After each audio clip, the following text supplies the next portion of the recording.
Исәнмесез, эфирда яңалыклар чыгарылышы, студияда Лилия Гатина алгатаба кайбер темалар турында. Бер киселгән агач урынына 3 яңасы утыртыла. Яршолыда агач утырту эшләре дәвам итә. Юл йөрү кагыйдәләрен һәм фигуралы йөрү серләрен искә төшерделәр. Яршолыда ел саен үткәрелә торган автосессия 2022 бәйгесе узды. Буз сарайы кайчан ачыла? Шол ТВ телеканалының төшерү төркеменә бу сорауны хоккей клубы җанатарлары, шулай ук спорт мәктәбендә тәрбияләнүчеләрнең ата-аналары да күп тапкырлар бирде. Исегезгә төшерәбез, спорт объекты гыйнвар уртасында ук вакытлыча ябылган иде. Сәбәбе янгын куркынычсызлыгы таләпләрен бузу. Кайчан аларны бетерерләр? Җаваплар безнең материалда. Спустя 10 месяцев мы наконец-то сыграем на родном льду. КамАЗ аренасында тренировкалар, биредә үтәргә тиешле матчлар урынына күчмә уеннар. Яршолыдагы Боз сарае хоккей сезонының иң кызган чагында ябылды. Спортчылар үз мәйданнарыннан башка һәм ярдәмсез калдылар. Барлык җанатарларның да команданы озату мөмкинлеге юк иде. Шуңа күрә күпләр Боз сараеның ачылуын көтә. За эти 10 месяцев мы многого увидели, многого натерпелись. Как, например, мы играли домашние игры в городе Альметьевск, что было сложно как для нас, как для наших болельщиков приезжать и поддерживать нас. Боз сарае ачылышы сентябрьгә кадәр булачак дип планлаштырылган иде. Спорт мәктәбендә тәрбияләнүчеләр дә дәресләрен яңадан башлап җибәрәчәкләр. Чаллы хоккей клубы үз бозында шөгыльләнә башлый. Аннары сроклар күчте. Башкарма комитетта беренче өй уеннарына кадәр спорт объектының ачылачагын билгеләнделәр. Ледовый дворец, мы его завершаем через неделю. Все работы в 20-х числах сентября, как мы договаривались. Значит, все идет по плану. Все работы на Ледовом дворце завершаются. Все там нормально. Хоккей клубы уеннары 14 октябрьдан 18-на кадәр билгеләнгән. Шаллыга Барнаул Динамо Алтай командасы киләчәк. Резида Шаймарданова, Эльмира Гайнутдинова, Сергей Вильданов, яңалыклар. Бер киселгән агач урынына 3 яңасы утыртыла. Яршолыда агач утырту эшләре дәвам итә. 50-15 йорты ишек алдында 30 чыршы барлыкка килде. Акциядә шәһәр советы депутатлары, автозавод районы башлыгы һәм актив Чаллы халкы да катнашты. Алар белән минем хезмәттәшем Резида Шаймарданова да аралашты.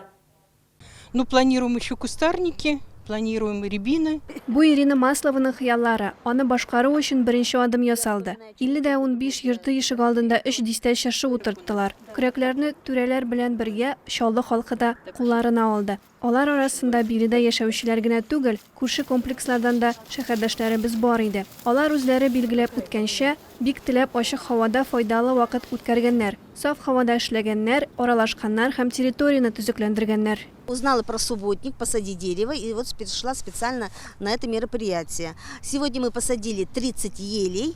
В будущем управляющая компания тоже хочет предоставить другие породы деревьев. Объявление я увидела от своей коллеги, а я такая неравнодушная, люблю растения, поэтому и пришла и помочь, и посадить. Очень даже было здорово, массово, интересно, погода замечательная.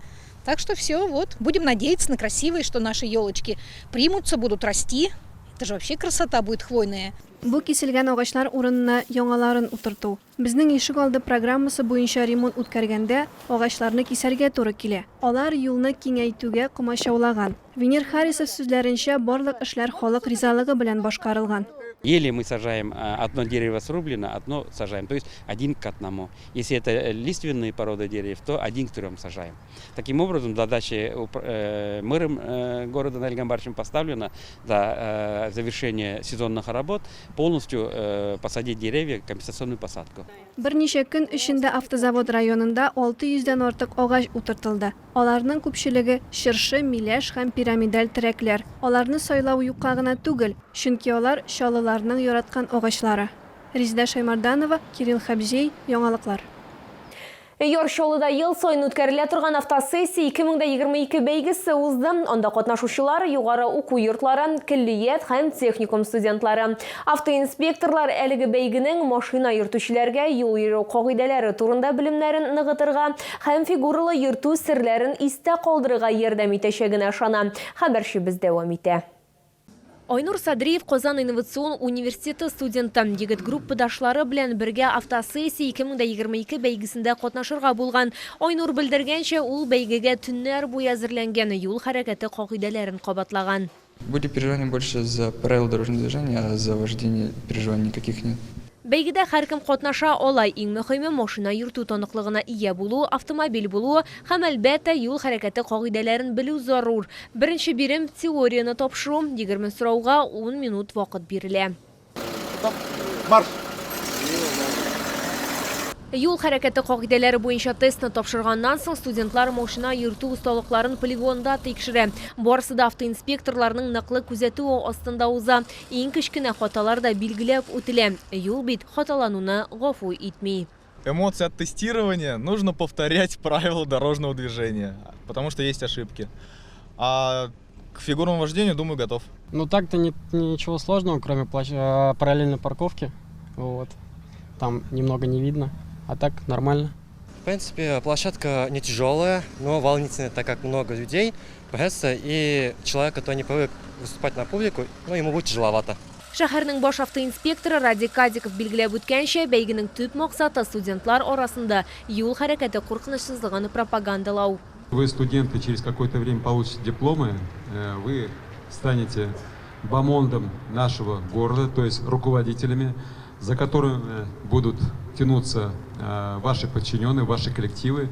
И от того, как вы будете показывать им пример, в том числе и в области безопасности дорожного движения, я думаю, что в этом заключается и сама атмосфера, в том числе и безопасность в нашем родном городе Набережные Челны. Бәйге нәтиҗәләре буенча КФУ командасы беренче урынны алды. Егетләр шәһәрне зональ этапта тәкъдим итәчәк. Лилия Гатина, Кирилл Хабзей, яңалыклар.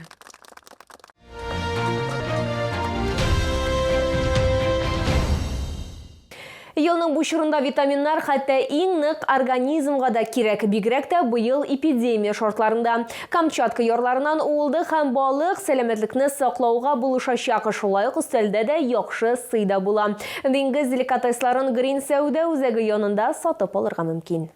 Пробуйте нашу чабычу, обалденная, нежная, малосольная, тает во рту. Дайте попробовать. Улды һәм Камчатка балыгы мобиль ярминкәсе шоллы халкын сыйфатлы һәм табигый продукция белән сөендерүен дәвам итә. Шәһәрдәшләргә файдалы микроэлементлар, шул исәптән кыйммәтле омега-3 һәм омега-6 чыганагы булган диңгез балыгының 35-тән артык түре тәкъдим ителә. У нас шикарная икра, крупнозернистая, отборная. Обратите внимание, прям зернышко к зернышке. Слабосоленая, она богата витаминами и микроэлементами. Детишкам, беременным, это же натуральная икра.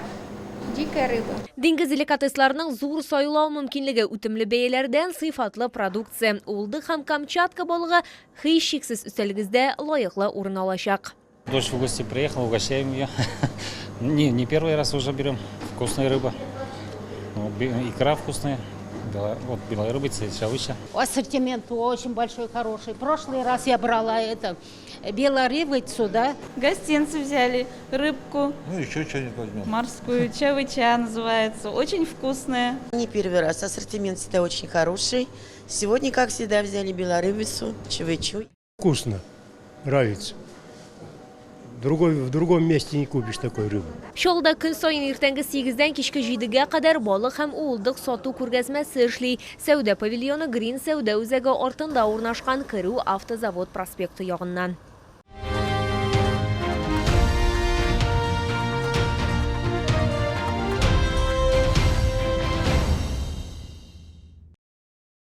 Бу сезгә җиткерәсе соңгы мәгълүматы без иде. Мин Лилия Гатина сезнең белән сау булашам. Игътибарыгыз өчен зур рәхмәт.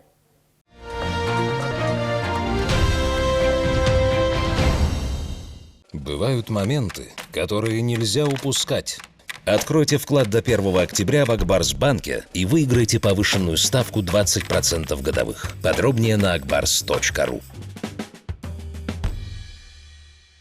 Челны, встречай! Свежий улов прямо с Камчатки. Чавыча, красная икра, белорыбица. Все от производителя. С 12 по 17 сентября. ТЦ Green, первый этаж.